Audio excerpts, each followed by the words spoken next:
My fiancée slept with a guest during her Bachelorette weekend, so I booked a honeymoon alone and posted the photos without her. In them, I'm a 30-year-old guy, and I thought I'd found the woman I'd spend the rest of my life with. Jenna was everything I had ever dreamed of. Funny, spontaneous, beautiful, and kind. She had this infectious energy that lit up every room she walked into, and it didn't take long for me to fall for her. Our relationship was like something out of a rom-com. Late-night talks, spontaneous trips, and moments that felt straight out of a fairy tale. We were a team, and every decision we made seemed to line up perfectly. We'd been together for 4 years, and our wedding was just weeks away. The planning was stressful, but I didn't mind because I knew it would all be worth it when I saw her walking down the aisle. It felt like we were building something unbreakable. Our friends always said I'd won the lottery when it came to Jenna. They'd joke about how lucky I was to have her. She was, after all, the kind of woman who had everything: looks, charisma, ambition. I loved hearing it, but I never fully realized how true those words were. Jenna was magnetic, and I was the guy lucky enough to be with her. I trusted her with everything: my heart, my dreams, my future. Our relationship was built on this solid foundation of mutual respect and shared values. We talked endlessly about what our life together would look like. Our dream house, traveling the world, raising kids, everything. It felt like nothing could possibly go wrong. But even as I stood there, in the middle of wedding preparations, feeling on top of the world, a tiny voice in the back of my head whispered that something might not be as perfect as it seemed. I didn't pay much attention to it. After all, we were in love, and we were about to take the next big step in our lives. What could possibly happen to shake everything up? Jenna was excited about her Bachelorette weekend. "It's going to be the best trip ever," she said with a grin that could light up the entire room. She'd been planning it for months. Her closest friends, a couple of my buddies, and a few of her old college friends. They were heading to Miami for a weekend of fun and relaxation. I didn't think much of it at first. I knew Jenna well enough to trust her. But when she mentioned that her ex, Adam, would be there, I felt a tightness in my chest. I never liked Adam. I never trusted him. He was a guy who seemed to linger around her just a little too much even after they'd broken up. But Jenna always brushed it off, saying they were just friends. And maybe that was true. Maybe I was just overthinking it. But something in me didn't sit right with the idea of him being there.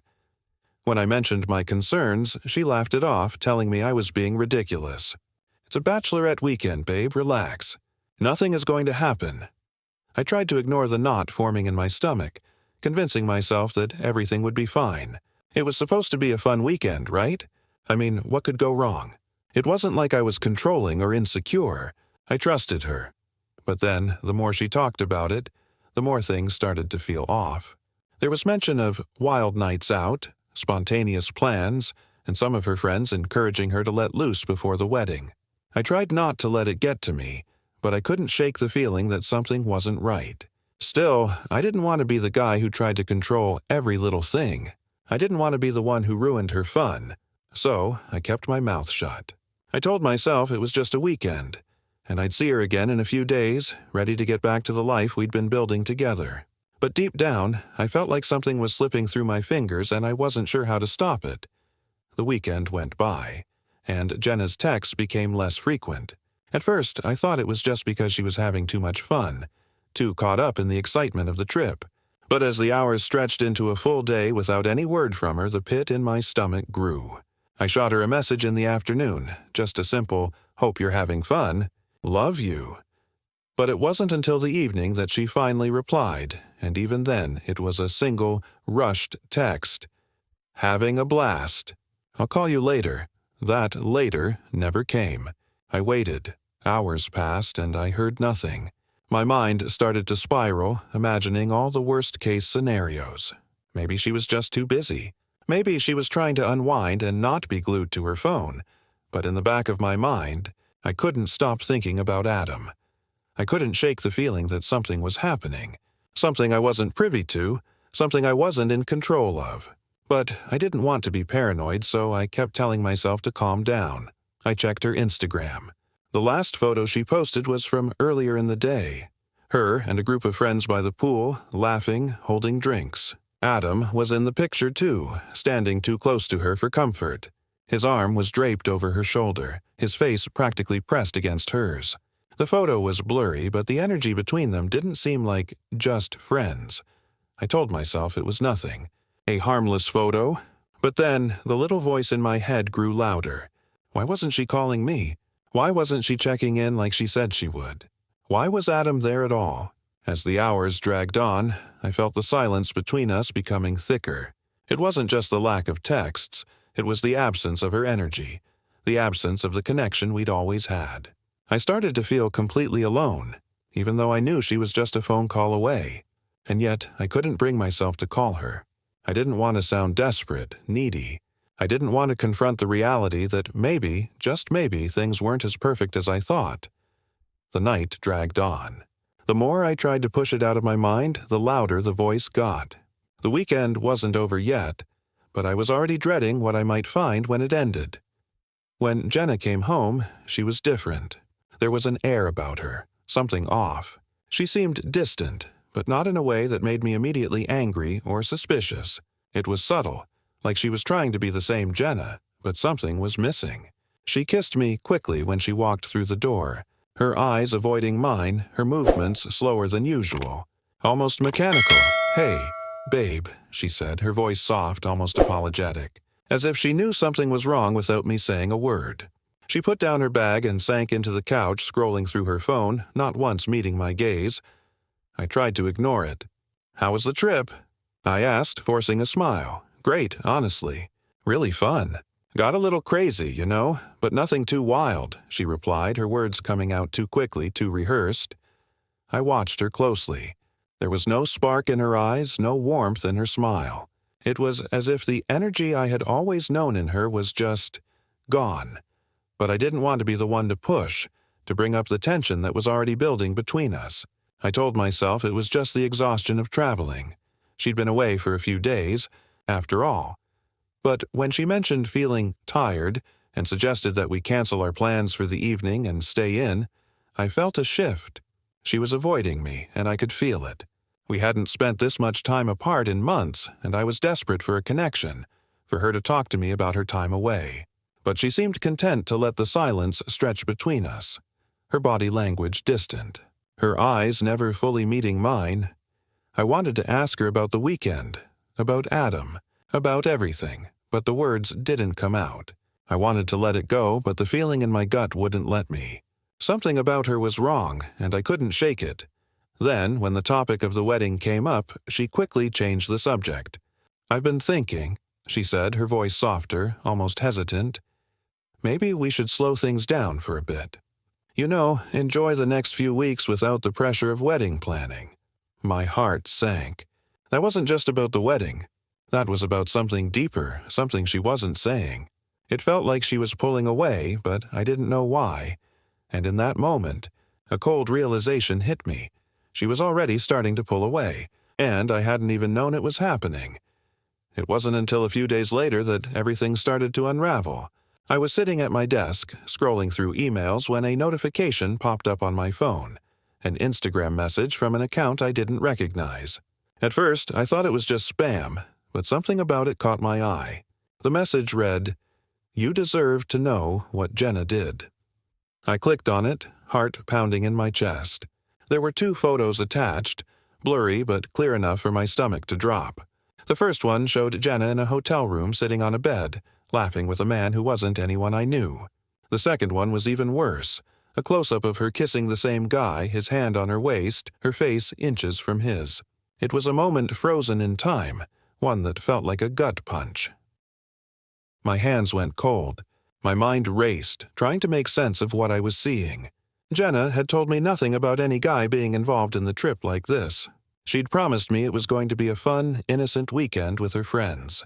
Yet here I was, looking at a photo of her kissing someone who wasn't me, someone who had no place in our relationship. I immediately felt the blood rush to my head. My thoughts became a blur. I wanted to scream. I wanted to throw my phone across the room, but I didn't. I took a breath, trying to steady myself, my mind still fighting with disbelief. I stared at the pictures again, willing myself to make sense of them. But there was no denying it. The evidence was staring me in the face. I couldn't confront her right then, not in the state I was in, so I did what I thought was the only thing left. I wrote a short reply to the anonymous account. "Thank you." I put the phone down and sat there for a long time, my mind replaying every single moment with Jenna that I thought I knew, that I thought I understood. All those moments, all those promises, everything felt like a lie. I wasn't angry yet. I was just numb. I had to process this before I could even think about what came next. But as I sat there in silence, a wave of anger started to creep in. I didn't know what to do yet, but I knew one thing for sure. I couldn't just let this slide that night. I couldn't sleep. Every time I closed my eyes, I saw those photos again. The kiss, the intimacy between them, the blatant disregard for everything we had built. I waited until Jenna went to bed, her back turned to me as she settled under the covers, pretending to be asleep. I watched her, my heart pounding, wondering if she knew what I had seen. At around 2 a.m., I couldn't take it anymore. I turned to her, my voice barely a whisper. "We need to talk." She stirred, then sat up, rubbing her eyes. "What's wrong?" Her voice was groggy, but I could hear the tension in it. She knew something was coming. She must have felt it too. "Did you sleep with him?" I asked, my voice shaky but firm. The words felt like they came from someone else, like a foreign language I was still trying to understand. But there they were, hanging in the air between us, piercing through the quiet of the night. Jenna went silent. For a moment she didn't say anything. Then, with a deep breath, she spoke. I made a mistake, okay? I didn't think it would happen, but it did. It meant nothing. Please understand." She wrapped her arms around herself like she was trying to protect her own heart. But I wasn't the one who needed protecting. I stared at her, disbelief and rage fighting for control of my emotions. "It meant nothing?" I repeated, my voice dangerously calm. "You kissed him, Jenna. You slept with him. And you think that means nothing?" "I was drunk," she said quickly, her words tumbling out like a defense mechanism she had practiced. "I wasn't thinking straight. It just happened. I didn't want to hurt you. I never wanted this." I shook my head, my chest tightening. "You don't get it, do you? This isn't about one bad decision. It's about the fact that you didn't even feel guilty enough to tell me. You waited until I found out. Do you have any idea how that feels?" Tears welled in her eyes as she reached for me. I'm so sorry. I don't know what got into me. I messed up. I was letting loose, you know? Just a stupid mistake before the wedding. But it wasn't serious. I love you. I want to marry you." I pulled away from her, the guilt already settling deep in my bones, twisting into something darker. She was sorry, she said. She loved me, she said. But those words felt hollow, like she was saying what she thought I needed to hear to make the pain go away. But it wasn't going to be that simple. The image of her with him, the touch, the closeness, was burned into my mind, and no apology could erase it. But still, a part of me wanted to believe her, wanted to believe that this was just a momentary lapse in judgment. I fought with myself. Should I forgive her? Should I walk away? The back and forth was killing me. And that was when I realized something.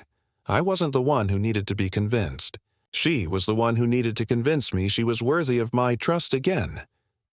I stood up, suddenly overwhelmed. "I don't know what to do, Jenna. I really don't." "I'll do anything," she pleaded, her voice breaking. "Anything to fix this. Please, just don't leave me." But her desperation didn't change the facts. I was standing in front of a woman who had betrayed me, who had crossed a line that I wasn't sure could ever be uncrossed. And as much as I wanted to believe it was just a mistake, my heart wasn't sure anymore. I walked out of the room, my mind racing. I couldn't stay there, not now, not with this weight on my shoulders. As I stepped into the hallway, I whispered to myself, "I need time. I need space. I need to figure this out."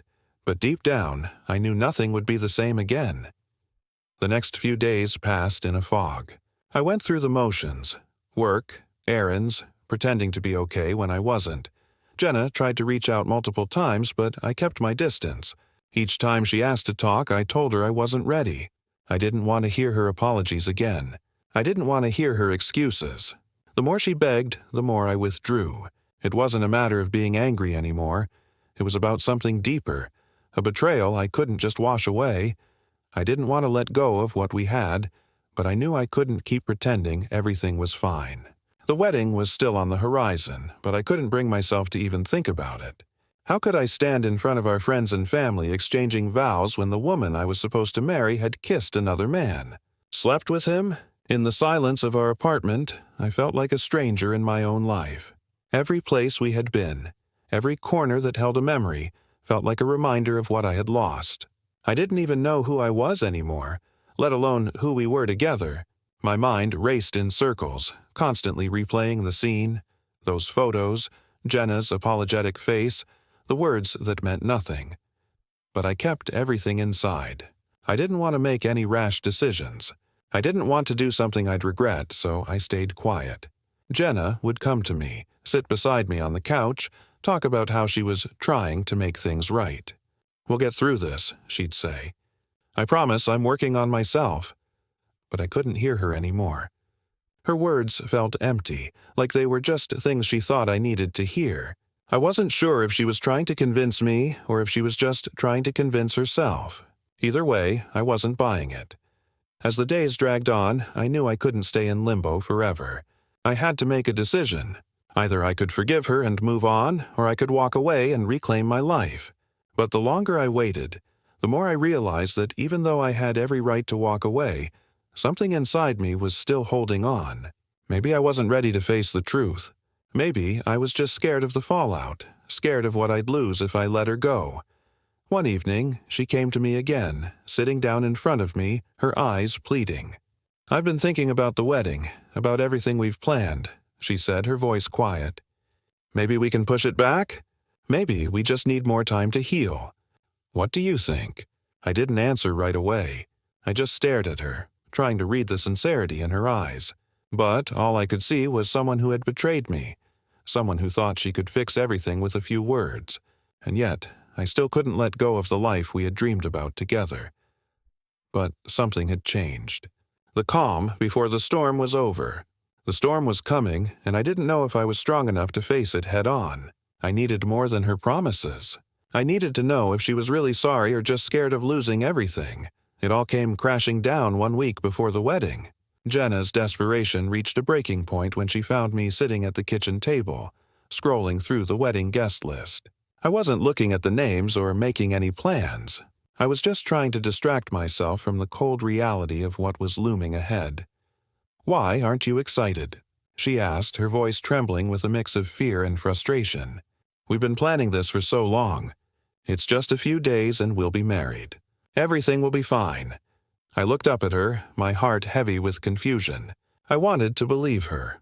I wanted to believe that if we just went through with it, we could somehow fix things, get back to the life we had. But the pictures, the lies, the betrayal, I couldn't ignore them anymore. "I don't think I can do this," I said, the words slipping out before I had a chance to stop them. Her face fell, and for a moment, I saw the vulnerability in her eyes that I hadn't seen since the night of the confession. "What are you talking about?" she asked, her voice barely above a whisper. "We're so close. We can fix this. You just have to trust me." "I don't know if I can trust you anymore," I replied, the weight of the words making my chest tighten. "Everything we've built, all the promises we made. How am I supposed to stand in front of everyone and pretend like none of that's been broken?" Jenna's face twisted in disbelief. "Are you serious? You're going to throw everything away over one mistake?" I felt my anger rise, but I kept it controlled. "It wasn't just one mistake, Jenna. It was a choice. A choice to be with someone else when you knew what we meant to each other. It was more than just a kiss. It was everything you didn't say. Everything you didn't do to make it right." Her eyes welled with tears and she stepped closer to me, grabbing my hands. "I'm sorry. I never meant to hurt you. Please, we can fix this. Just give me another chance." I pulled my hands away, my heart shattering in the process. "I don't know if I can give you that chance anymore," I whispered. "I'm not sure I can keep pretending like everything's okay." For the first time since the betrayal, I realized that maybe this was it. Maybe this was where our story ended. And as much as it hurt to admit, part of me felt relief, like I was finally letting go of something I couldn't control, something that had been dragging me down for too long. The wedding was supposed to be a celebration, a moment of joy. But as I looked at Jenna, her tear-streaked face, her pleading eyes, something inside me knew that whatever we were going to face in the coming days, it wouldn't be a celebration. It would be the beginning of something I wasn't ready for, but something I needed to confront. The storm was here, and I wasn't sure I was strong enough to weather it. The next morning, I woke up early, long before Jenna stirred. The apartment felt cold, despite the summer heat creeping through the windows. I grabbed my phone, scrolling mindlessly through emails and messages, but I couldn't focus. My mind kept drifting back to the same thing. The photos, the betrayal, the silence between us. I had already started looking at flights for my honeymoon, but now it wasn't going to be our honeymoon. It was going to be mine. I booked it on a whim. A spontaneous decision, but the right one. The Maldives. Beautiful, remote, and far enough away from everything to get some peace, even if it was just for a week. The wedding had been called off, but I wasn't going to let the end of that chapter ruin the next one. When I told Jenna about the trip, she froze. "Wait, what? You're going alone?" she asked, her voice small, almost shocked. "I need space," I said, my voice calm but firm. "I can't stay here and pretend everything's fine when it's not. I need to clear my head." Her expression shifted from surprise to desperation. "Don't go. Please don't leave me alone right now. We can work this out. I'll do anything." I didn't respond. Instead, I stood up, grabbed my suitcase, and walked out of the door without looking back. I didn't know where I was headed, but I knew it wasn't back to the life we had been living. The flight felt like a blur, an escape, a break from the suffocating tension. When I landed in the Maldives, the warm air hit me like a wave. I took a deep breath walking through the airport, my mind still racing. But this time, there was something else inside of me, an unfamiliar sense of freedom. I was finally out of the chaos, alone with my thoughts, alone with the reality of what I had lost and what I needed to regain. For the first few days, I did nothing but wander the island. I swam in the crystal-clear water, lay on the beach under the palm trees, and watched the sun dip below the horizon every evening. But the more time I spent there, the more I realized that I was doing more than just escaping. I was healing. Each photo I took, each sunset I witnessed was a reminder that I still had control over my life. And this life, without Jenna, felt like it had the potential to be something new. On the third day, I posted my first picture. It was a shot of me on the beach, standing at the edge of the ocean, looking out into the vastness. The caption was simple. "Sometimes peace is better than partnership." I posted it, not for anyone else, but for myself. It felt good to take that step, to make that public statement without the weight of guilt or shame. As I posted more photos, each one was more freeing than the last.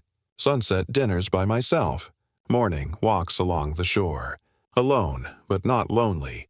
The responses were pouring in. Friends, family, even strangers, commenting on how peaceful the pictures looked, how beautiful the solitude seemed. But I wasn't showing them everything. I wasn't showing the quiet rage that still burned beneath the surface, or the heartbreak that still lingered in the background. What they saw was the beginning of my healing process, and that felt enough for me. Meanwhile, back home, Jenna was trying to piece together the wreckage. She had no idea where I was or what I was doing, but I knew she was following my every move on social media. And I didn't care. I didn't owe her any more explanations. The honeymoon photos, those happy, bright pictures, were now mine to share, and she wouldn't be in any of them. Not anymore. It was a small act of revenge, but it felt so right. By the time I posted the last set of photos from the Maldives, the situation back home had completely exploded. Jenna had been posting vague, emotional status updates on social media, apologizing, pleading for forgiveness, and publicly lamenting the loss of her perfect future. But none of it seemed to move me anymore. None of it seemed real. The last post I saw from her before I left was a message she sent directly to me.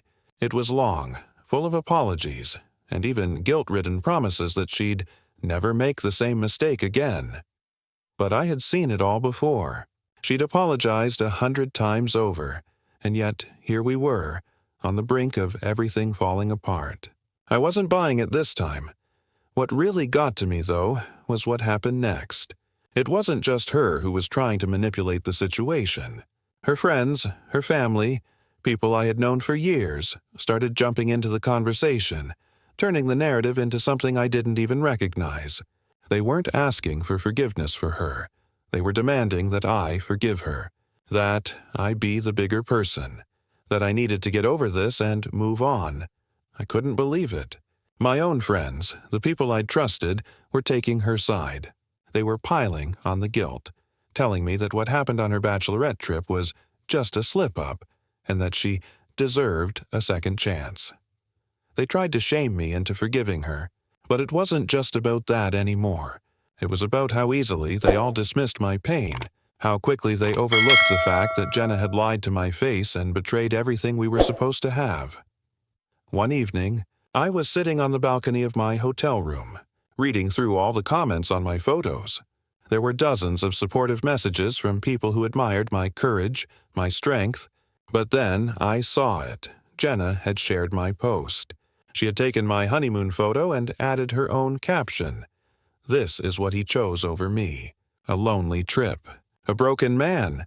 I almost laughed at how far she was willing to go. She was trying to turn the narrative in her favor, painting herself as the victim, as if I had somehow wronged her, as if she hadn't been the one who had crossed every boundary we set. I felt sick, but not because of what she posted. No, it was the realization that this wasn't about reconciliation anymore. This wasn't about healing or moving on. This was about power, about control, and I realized that I wasn't playing that game anymore. As I scrolled through the comments, one in particular caught my eye. It was from one of Jenna's closest friends. It read, "He's so cold. He's ruining everything and he's going to regret this." But here's the thing, I didn't regret it. Not a single part of it. I didn't regret choosing my own peace over her lies. I didn't regret leaving the life I had with her behind. And I certainly didn't regret the photos I'd posted. The truth was, Jenna was unraveling in front of everyone. She had already told everyone her side of the story, the slip-up, the one mistake she made, and they were all rallying behind her, trying to guilt-trip me into taking her back. But no amount of pity could change what had happened. No amount of sympathy could erase the images I had in my head. And as I sat there, watching her world fall apart from my remote paradise, a small bitter satisfaction washed over me. For once, I wasn't the one begging for answers. I wasn't the one who was going to regret anything. The week passed by in a strange haze, and as I approached the last few days of my trip, something unexpected happened. It wasn't just Jenna's breakdown or the constant barrage of messages and guilt from her friends that kept my mind occupied. It was the revelation that came to me completely out of the blue. One evening, as I was checking my email, I received a message from an old friend of mine, someone I hadn't spoken to in months. Adam. Yes, that Adam. The same guy who had been at the Bachelorette weekend. The one whose presence had bothered me from the start. But this wasn't a message of apology, nor was it some kind of explanation about the photos. No, this was something far more chilling. The subject line read, "You need to know what Jenna didn't tell you." I felt my stomach twist as I opened it. Inside, the email was a single sentence. "The man she slept with wasn't just some random guest. He's my brother." I froze, rereading the line over and over, trying to make sense of it. Adam's brother? How had I missed this? How had I not known that the man who crossed every boundary in my relationship was so intimately connected to her life, to my life? I scrolled through the email in disbelief as Adam went on to explain how Jenna had been talking to his brother for months before the trip, long before she ever even mentioned it to me. He described their friendship as something that had grown more complicated over time, something that had festered under the surface. He even included screenshots of text messages between Jenna and his brother, dating back to months before the Bachelorette weekend. The messages were filled with flirtation, suggestive comments, and clear intentions. My mind was racing, heart pounding. The photo I had seen, the one with Jenna kissing this man, wasn't just a one-time lapse in judgment. It was the culmination of months of secret exchanges. She had built a relationship with him, one I had never been privy to, one she had hidden from me. It wasn't just a random mistake, it was something planned, something she had orchestrated without ever telling me. What hurt even more was that I had been completely oblivious to it all. Here I was, thinking I was in control of my life, my love, my future. But all along, Jenna had been playing a completely different game. The trust I had in her had been shattered, piece by piece before my eyes, only I hadn't seen it until now. I sat there, staring at the email, overwhelmed by the weight of the truth. Everything she had told me, every promise she had made, seemed like a lie. The wedding, the life we'd planned, everything had been built on a foundation of deception. I quickly closed the email, not wanting to dwell on the details any longer. But deep down, I knew something had changed within me. The anger that had been simmering below the surface boiled over. Jenna wasn't just a woman who had cheated on me. She was someone who had betrayed the very essence of what we had, hiding it in plain sight for months. This wasn't just about moving on. This wasn't just about taking a trip to get away. It was about reclaiming my life, my dignity, and my peace. And it was clear to me now. She had crossed a line that could never be uncrossed. The storm inside me, the one I had been trying to ignore, was no longer something I could control. It was here, and it was real. I wasn't just walking away from a woman anymore. I was walking away from the person I thought I knew, from the life I thought we had. The final days of my trip were a blur. I spent my mornings alone on the beach, staring out at the ocean, my thoughts heavy with the truth I had uncovered.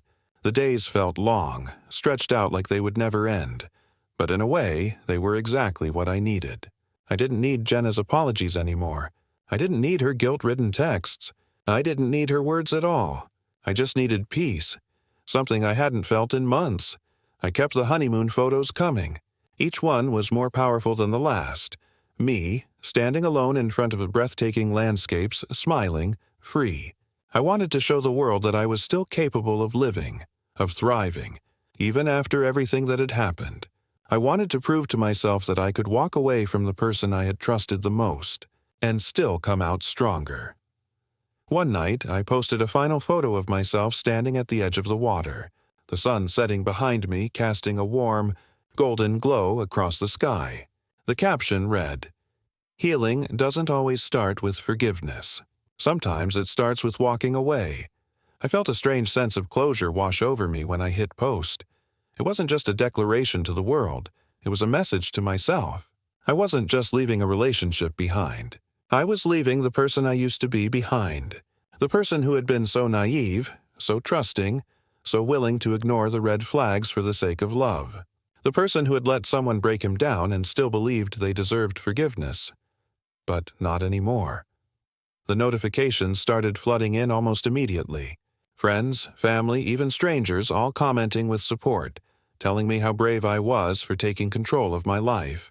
Some messages were sweet, others were more forceful, demanding that I forgive Jenna, that I should move on and be the bigger person. But I ignored them. I didn't need to be the bigger person anymore. I didn't need to forgive her to feel better. I didn't need to fix her mistake.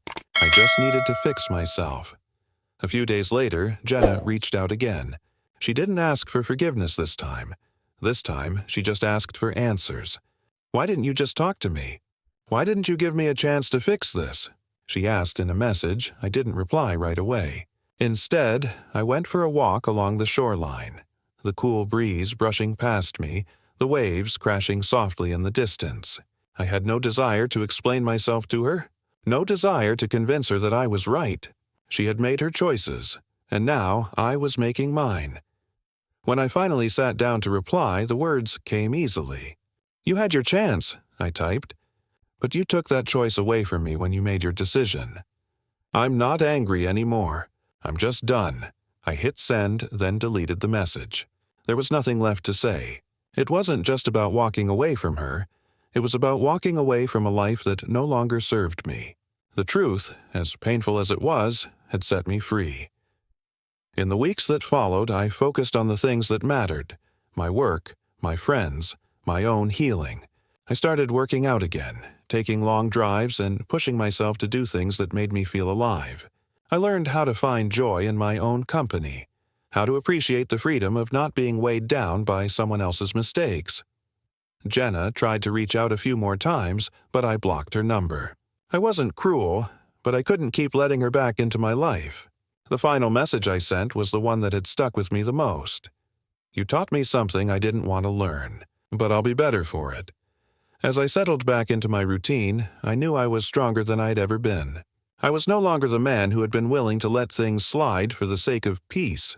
I was someone who had learned the hard way that self-respect was more important than love, that sometimes the most loving thing you can do for yourself is walk away from someone who doesn't deserve you. And as I looked out over the horizon, I realized that the pain, the anger, the betrayal, it was all in the past now. I had taken control, and I was finally ready to move forward. Alone, but not lonely. Free, finally, in a way I hadn't been in years. This concludes the story. Let me know if you'd like to explore any part of it further or need additional stories.